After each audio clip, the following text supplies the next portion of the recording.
give us the short. We got some big picture stuff to talk about, but give us the short of Roland Fryer. Yeah, I mean, Roland Fryer's life, if I told it to you, it would sound unbelievable because it's basically a movie script, right?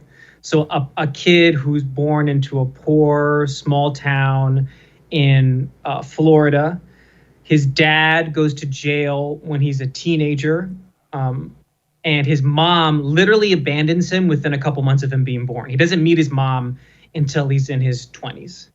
So completely alone, completely abandoned. He has friends that disappear into the drug trade. He has family members that go to prison. And through pure intellectual virtuosity, as I put it in the documentary, he's able to power himself to Harvard University, where he not only arrives at Harvard, he becomes the youngest Black professor to ever receive tenure in the Harvard economics department, right? And once he gets there, he basically puts his genius to work trying to figure out the answers to the most pressing and provocative questions in race and race relations in America in the 21st century. And he's not ideological. He's not particularly partisan. He doesn't have a political agenda. His whole thing is, I want to generate new truths in order to have those truths underlie effective policy interventions so that I can save all the people that I left behind in small town Florida, right?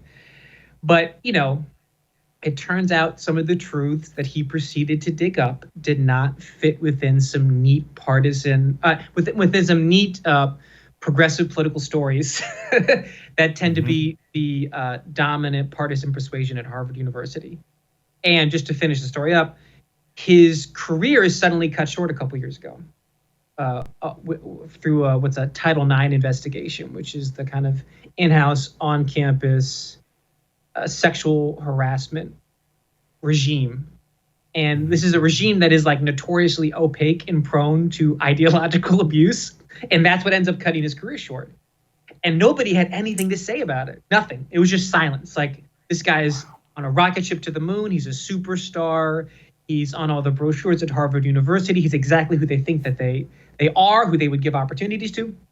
And his career just cut short. And what followed was the silence, right? What followed was silence. And what our doc does is break the silence, and we kind of were able to get access to a lot of internal documents related to his Title IX investigation that lead one to suspect that this was not an act of divine Me Too justice, that perhaps there were some shenanigans that occurred. Hey, Slater Crusaders, our latest special here on The First, meaning the First Amendment, freedom of speech, is about freedom of speech under attack. Alex Jones.